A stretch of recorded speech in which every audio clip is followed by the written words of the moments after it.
Hello, my name is Dudley Thomas. The purpose of this recording today is for me to share my testimony about a series of events that occurred on Mount Ararat in 1980. They are a combination of my personal experiences as well as documented intelligence reports of the said events. These events occurred in Turkey and clearly have an impact on history, science, and religion.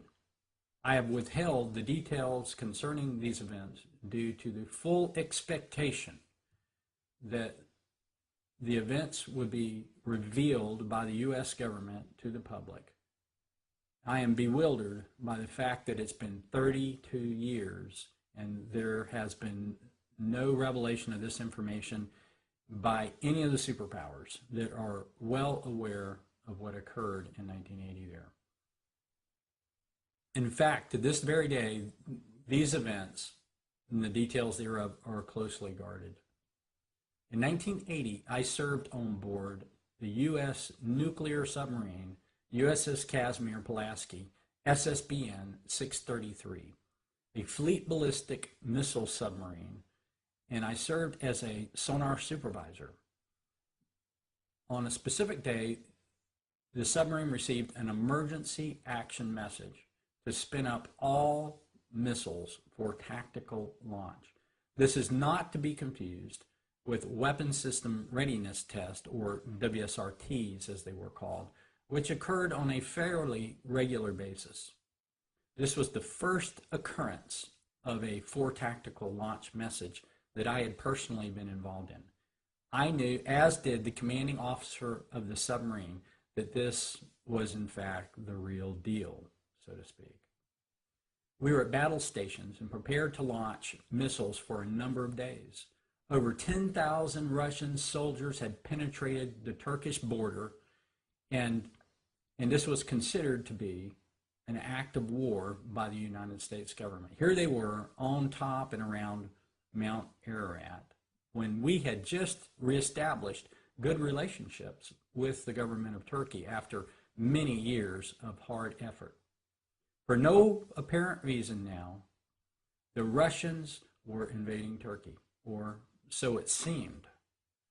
Satellite images had revealed division-level strength operating on and around Mount Ararat. We spent days on the edge of our seats, as we expected to receive a release to fire at any moment. And suddenly, as quickly as we received the order to prepare to launch, the order came to stand down. It brought great perplexity to the United States Navy, and we were concerned that we would still go to war with Russia.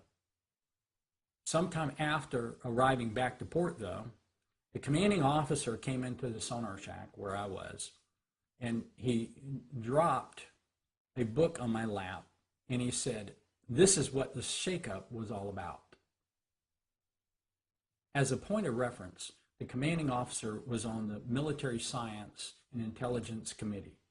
He would receive journals dealing with current events as relating to science and intelligence.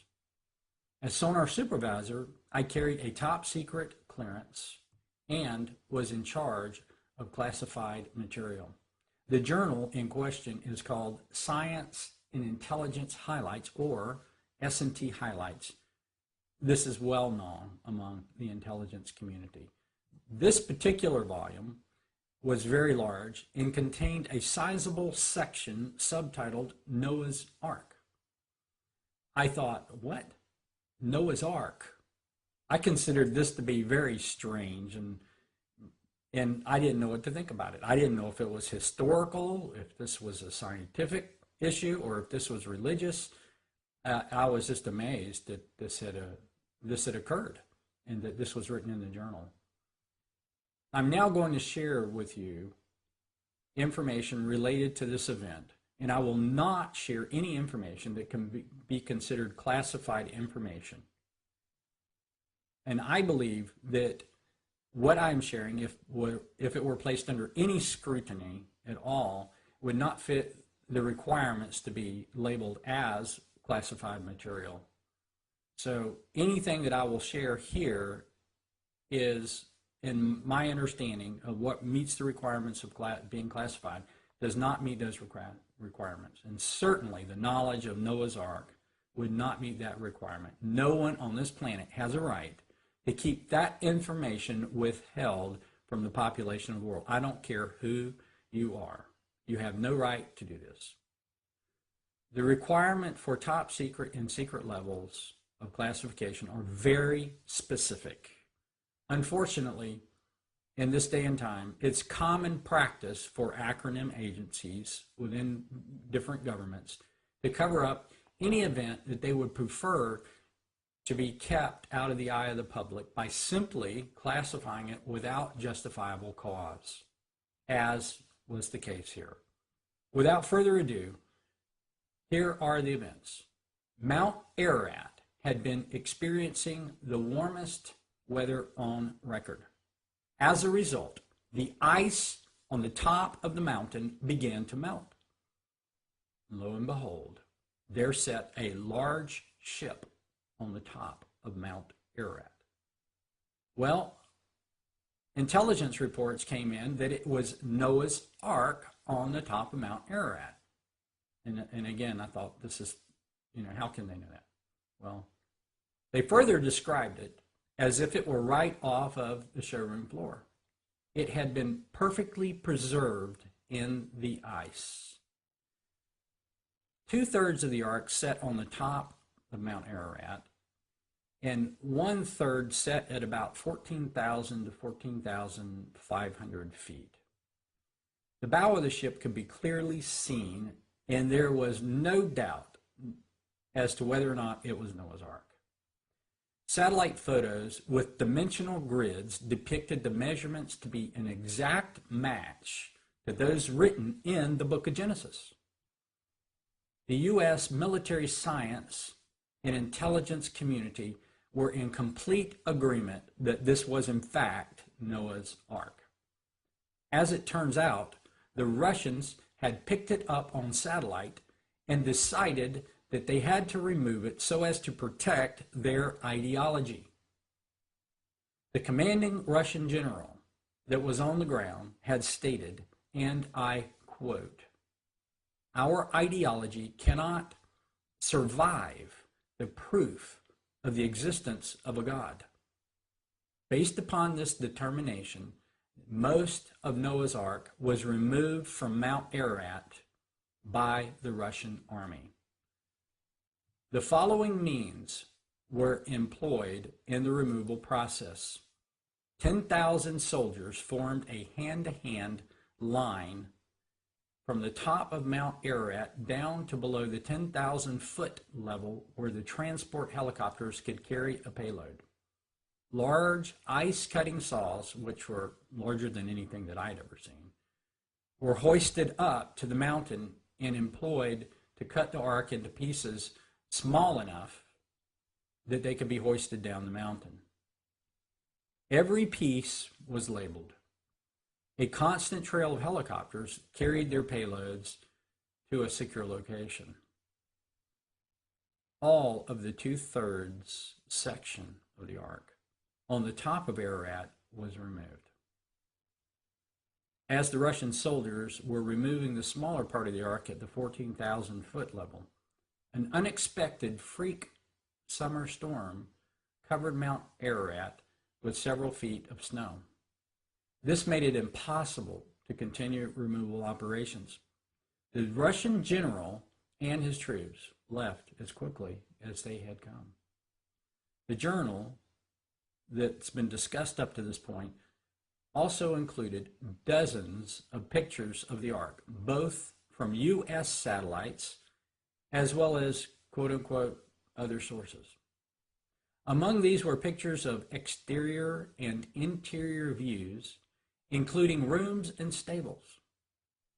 The United States government had managed to obtain numerous samples of the artifacts via other means.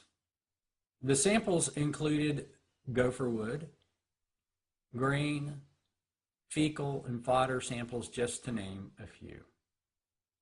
Full analysis was conducted of all samples by the United States government and posted in the journal. The wood was proven to be extinct and fitting the description of that depicted in the book of Genesis. There was never, and I repeat never, any question as to whether or not this was Noah's Ark. It was an established fact by the major superpowers that this was indeed Noah's Ark. I have shared these events from time to time. On one occasion, I shared in a meeting where an individual stood up, identifying himself as an employee of the Central Intelligence Agency, and he ordered me to shut up for my own good. I asked him, "Are you aware of the events that occurred?" And to this he responded, "Yes." I then asked him, "Do you have any religious interest or any historical interest or scientific interest?" And he responded, "Well, I am a Christian." I then asked, "How can you claim to be a Christian and willingly hide what is quite possibly the most important archaeological find to your belief in all of history? It cannot be an issue of national security. If it were, it would have to cause serious or grave damage to the national security of the United States. Are you saying that the U.S. ideology cannot afford the proof of the existence of a God?" And to this he answered, "Nothing." I don't know what to say about most of the Noah's Ark discoveries and the claims that have been made, but make no mistake, this is the truth of what happened to Noah's Ark in 1980 on Mount Ararat. I am amazed that after 32 years, none of this information has been released to the public. I would like to see a Senate investigation as to why these events have not been disclosed to the public. Thank you for your time very much.